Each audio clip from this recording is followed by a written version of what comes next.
Hello et bienvenue dans ce podcast Organise ton quotidien. Je m'appelle Estelle et depuis 2013, je suis blogueuse, actrice. Je voulais vous proposer des astuces et des conseils concrets pour réussir à concilier vie pro et vie perso. Vous découvrirez aussi des interviews d'entrepreneurs organisés. Vous retrouvez toutes les informations dans chaque note des épisodes. Et à moi de vous souhaiter maintenant une bonne écoute. Hello, j'espère que vous allez bien. Je vous retrouve aujourd'hui pour vous parler d'organisation de l'entrepreneur. Et dans le dernier épisode, je vous ai proposé les différents outils que j'utilise.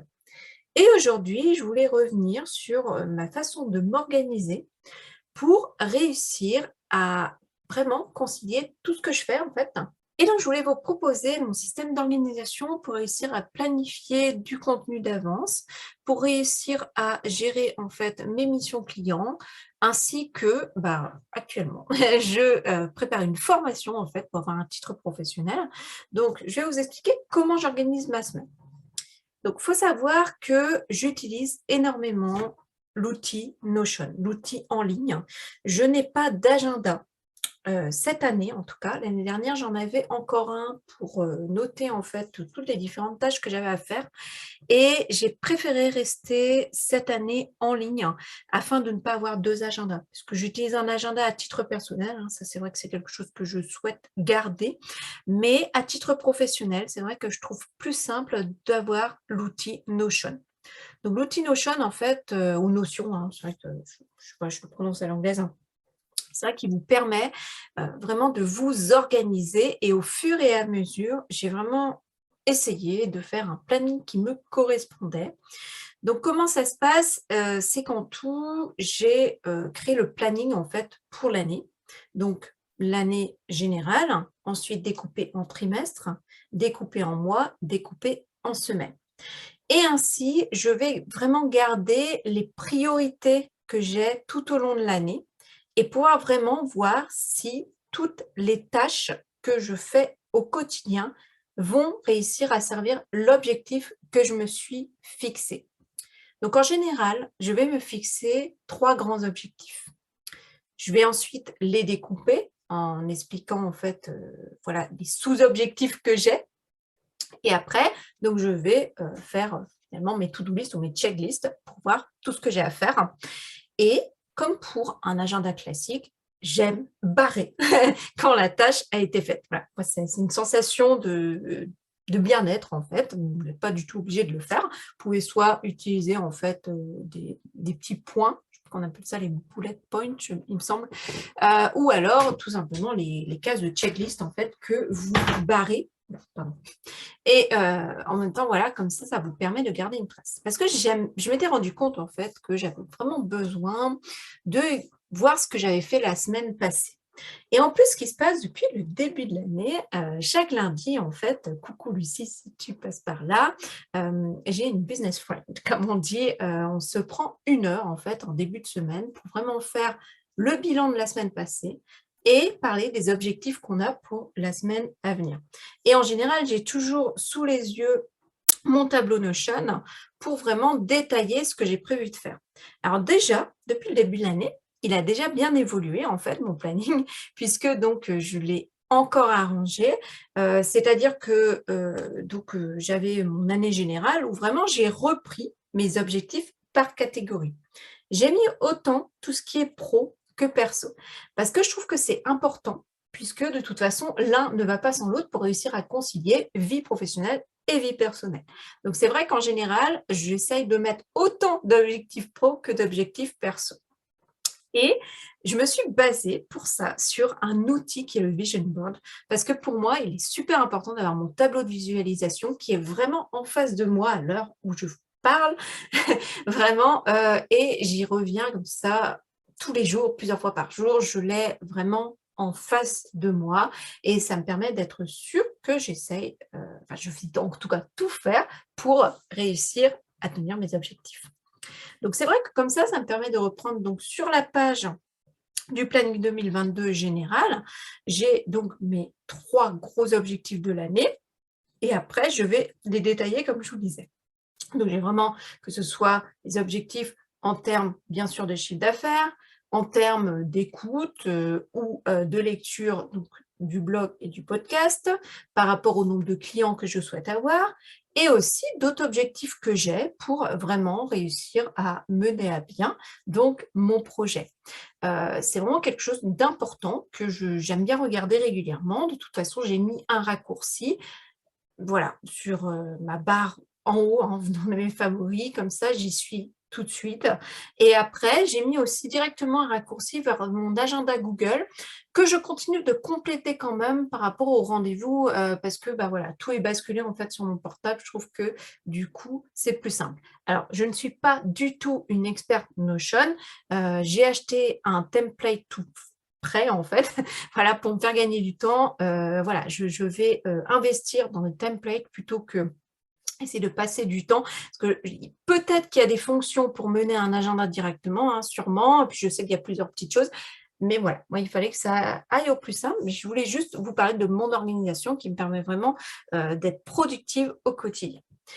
Donc ensuite, une fois que j'ai mon planning 2022, après, donc comme je vous dis, je vais avoir les différents trimestres qui en sont ensuite donc, en fait, voilà, que je mets ensuite les mois et c'est vrai que je me pose vraiment la question, du trimestre parce que je ne l'utilise pas du tout, en fait. Je me suis rendu compte que le bilan, je l'ai fait plutôt à la fin du mois.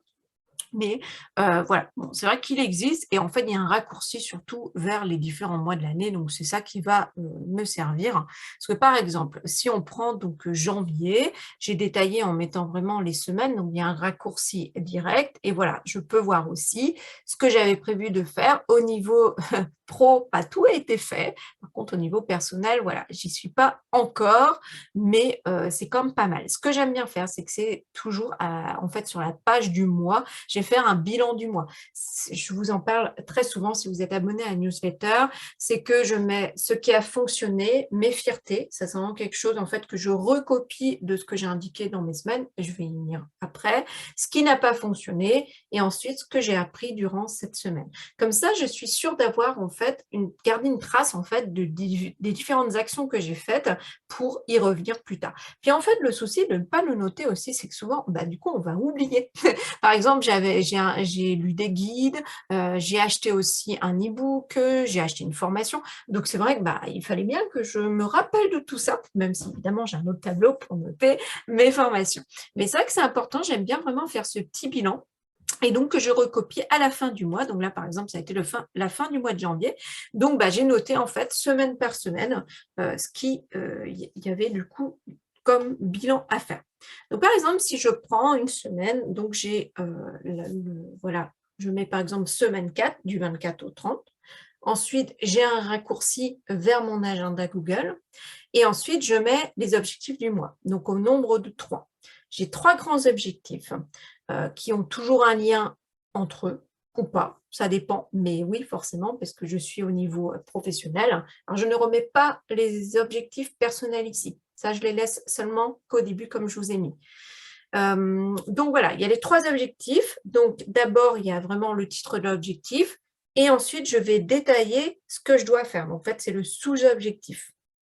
Ensuite, j'ai mes priorités de la semaine. Donc ça va vraiment être en fait les 3 grandes tâches que j'ai à faire dans ma semaine et je vais vraiment rester focus là-dessus en les ayant sous les yeux et c'est juste en dessous par contre que je vais remettre une petite couche sur le perso. Vraiment me dire: «Voilà, alors il faut que je fasse ça absolument». Donc du coup, comme ça me permet vraiment de servir mes objectifs personnels. Mais voilà, c'est juste une petite partie, ils sont indiqués ici. Ensuite, ce que j'ai souhaité rajouter, c'est mes contenus. Parce que voilà, je rédige un article de blog par semaine au minimum, je rédige, enfin, j'enregistre un podcast toutes les 2 semaines et j'ai aussi donc du coup les réseaux sociaux. Et ça me permet comme ça d'être sûre de n'avoir rien oublié. Donc en fait, j'ai créé une petite liste en dessous. Par exemple, pour un article de blog, j'ai mis à terminer, programmer, OK. Donc au fur et à mesure, en fait, je coche. C'est un petit menu déroulant. Et après, pour donc chaque article, je mets aussi si ça a été par exemple, les visuels ont été créés, voire programmés pour les réseaux sociaux. Parce que ça, c'est vraiment ma grande nouveauté. Ça y est, je prends de l'avance sur mes contenus de réseaux sociaux, je suis du coup beaucoup plus régulière parce que voilà, j'ai 2 comptes Instagram pour le coup. Ensuite, tout simplement, il va y avoir au programme cette semaine et là, je vais détailler ma semaine. Donc c'est-à-dire que je vais mettre du lundi au vendredi, hein, parce que je ne dis pas le week-end et donc je mets le lundi avec la date et ensuite je mets matin, après-midi. Au début, je mettais seulement à la suite, en fait, les tâches que j'avais à faire, donc qui servaient toujours les objectifs de départ. Mais en fait, je trouve que c'est plus simple de mettre matin, après-midi et j'ai vu ça, en fait, sur, l'exemple d'une entrepreneur et je trouvais que c'était vraiment très chouette la façon dont, elle faisait en fait son tableau Notion. Donc voilà et à chaque fois, j'utilise donc une option qui est de barrer une fois que la tâche est faite parce que je trouve que c'est beaucoup plus simple. Donc en fait, par exemple, si je vous donne un exemple là, le lundi, le matin, donc en général, je fais un petit tour, sur mes mails et après donc j'ai mon rendez-vous avec Lucie. Donc bon voilà, la matinée en général, c'est le lundi matin, démarrage un petit peu tranquille, même si j'adore reprendre ma semaine, j'aime bien aller en douceur. Et après l'après-midi en général, le lundi après-midi pour l'instant, enfin j'essaye de consacrer en fait une après-midi à ma formation parce que voilà, c'est mon objectif numéro 3. Et en même temps, cet objectif numéro 3 me permet aussi d'améliorer ma pédagogie pour les formations que je propose. Donc vous voyez, il y a toujours un lien. Mais c'est vrai que je me suis rendu compte qu'en créant des petits rendez-vous réguliers comme ça permet d'être plus productive. Voilà, donc ce sont vraiment des rendez-vous que je mets régulièrement, donc tout au long de la semaine. Je les déplace si j'ai pas le temps de les faire. Si vraiment il y a une deadline, je les déplace. Comme la semaine dernière, j'avais un article à rendre absolument, donc voilà, je me disais que c'était dernier cara pour le faire. Donc voilà, j'étais très contente de pouvoir rédiger cet article, ensuite le publier. Et enfin, en fin de semaine, je marque le bilan de ma semaine. Voilà, en général, le vendredi après-midi, ça va être juste ça parce que ça m'arrive de couper ou de finir plus tôt, en fait. Parce que bon, je vous dis que je ne mets pas le samedi et le dimanche, mais c'est très rare que je ne passe pas de temps, en fait, sur mon entreprise, sauf que ça va être beaucoup plus light, en fait. Je vais me prendre beaucoup moins la tête, je vais aller beaucoup moins sur les réseaux sociaux. Voilà, ça va être un petit peu vraiment en fonction de mon ressenti, de mes émotions, je vais m'écouter en fait. Voilà, je vais plus vraiment faire attention à moi le week-end, mais voilà, rien ne m'interdit d'avancer sur certaines tâches. Par contre, c'est quand même assez rare que j'aille autour de missions qui me prennent beaucoup d'énergie. Ça, je vais laisser vraiment pour la semaine, parce que je trouve que c'est important quand même de réussir à se vider le cerveau. Le week-end, la semaine dernière, par exemple, j'ai vraiment rédigé beaucoup de contenu et voilà, je souhaitais vraiment faire une pause ce week-end. Et donc, tout au long de cette semaine, je vais vraiment indiquer les différents rendez-vous que j'ai, pro ou perso. Comme ça me permet de visualiser en un clin d'œil, en fait, de combien de temps je peux, enfin, combien de temps finalement je peux consacrer à telle tâche, comme finalement les blocs de temps que vous pouvez créer sur un agenda classique. Et une fois que j'ai fait tout ça, j'ai le bilan de la semaine avec, comme je vous disais, ce qui a fonctionné, ce qui n'a pas fonctionné et ce que j'ai appris durant cette semaine. Et donc, c'est ça, comme je vous disais, que je faisais en fait une copie pour remettre sur le mois. Alors, c'est vrai que voilà, ça peut être beaucoup, mais en même temps, ça me permet d'avoir tout en un coup d'œil, en un coup d'œil. Et c'est vrai que c'est beaucoup plus simple comme ça. Donc, ce qui a fonctionné, ça va être vraiment voilà, ce dont j'ai été fière en fait, par rapport aux ventes, aux réussites et cetera. Ça, je trouve que c'est important. Ce qui n'a pas fonctionné, c'est important aussi pour pouvoir rebondir et voir, voilà: «Ah, cette action a peut-être pas bien fonctionné, donc qu'est-ce que je peux modifier la semaine d'après?» Et ce que j'ai appris durant cette semaine, voilà, ça c'est je trouve que c'est la petite partie qui est importante et notamment si je suis des formations. Et enfin, pour terminer, j'ai la petite partie notes où je vais vraiment faire des liens. Par exemple, la semaine dernière, j'ai découvert un super site pour générer des hashtags. Je sais que ça peut être un peu bête comme ça, mais n'empêche que ça me fait gagner un temps précieux. Il est bien fait. Donc voilà, j'ai vraiment trouvé une petite astuce aussi sur Canva, donc je suis super fière. Donc voilà, je marque en fait vraiment tout ça. Comme ça me permet de me rappeler de tout. Et en fait, une fois que j'ai fait cette semaine, je regarde toujours la semaine d'après ou alors si j'ai d'autres rendez-vous, je les indique tout de suite. Comme ça, je suis sûre de ne rien oublier et je me rends compte au fur et à mesure des semaines, je suis en train vraiment d'encore plus détailler mes sous-objectifs par rapport au grand objectif et qui est beaucoup plus simple en fait, de suivre du coup si vous le détaillez en fait. J'avais une amie qui m'avait dit ça, mais elle dit: «Tes objectifs, en fait, Estelle, ils sont trop larges. Il faut vraiment que tu les détailles». Coucou Laetitia, si tu passes par là. Et c'est vrai que depuis, n'empêche que c'est beaucoup plus simple pour moi parce que, c'est plus concret, en fait, finalement. Donc ça, c'est vraiment mon outil que j'utilise. Et pour terminer, j'utilise quand même un petit format papier, je vous rassure. Je suis revenue à mes post-it. Parce que je trouvais que c'était, vraiment quelque chose de super, parce qu'il y a de la couleur. Alors oui, on peut se dire, alors les post-it, c'est vrai que, bah, voilà, c'est pas très, écologique, mais en même temps, j'ai un crayon qui s'efface et c'est vrai que c'est souvent, voilà, je les réutilise. Mais en même temps, en formation, c'est ce qu'on est vraiment en train de voir en ce moment, c'est que c'est vraiment un outil qu'on utilise beaucoup. Donc, je trouvais que c'était pas mal et j'en ai de plein de sortes. Donc, j'ai toujours en fait un cahier sous la main avec tout ce que je gribouille, tout ce que je note et en fait, je me crée plein de petits, pense-bêtes comme ça. Alors ça peut être parfois parce que j'aime beaucoup réutiliser des feuilles en brouillon, hein, pour pas gaspiller et c'est vrai que je me rends compte que j'écris toujours énormément, hein, c'est clair. J'adore utiliser l'outil informatique, mais voilà, parfois pour bien réfléchir, j'ai besoin de noter, hein. Je suis quelqu'un qui fonctionne comme ça. Donc c'est vrai que j'ai découpé en fait un petit cahier au format A5. J'ai besoin de l'A5 pour que ça ne prenne pas trop de place. Et en fait, j'ai créé après des petites intercalaires. Et ensuite, il y a des tout petits post-it. Alors, je ne sais pas comment ils s'appellent du tout. J'avais trouvé ça une fois. Ils sont colorés aussi. C'est très sympa. Et au fur et à mesure, comme ça, en un coup d'œil, pareil, j'ai juste à ouvrir la page qui me concerne.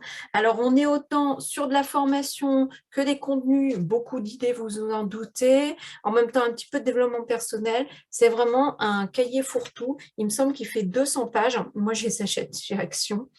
J'en achète beaucoup d'avance et c'est vrai que je garde même les anciens pour les relire de temps en temps parce que j'adore en fait retrouver des notes. Là, j'ai fait par exemple un tri sur des notes d'il y a 5 ans parce que j'avais déjà cette idée de créer des formations autour de l'entrepreneuriat. J'avais vraiment des idées depuis très longtemps en fait. C'est ça qui est vraiment intéressant quand vous voyez l'évolution et c'est pour ça que le fait d'avoir à la fois un cahier, à la fois mon outil Notion, ça me permet vraiment de garder une trace de toutes mes différentes actions. Donc voilà pour cet épisode. J'espère qu'il va vous inspirer aussi à trouver votre propre organisation. Bien sûr, petit disclaimer, comme on dit. Ce qui est important, je le redis vraiment, c'est de trouver votre propre organisation.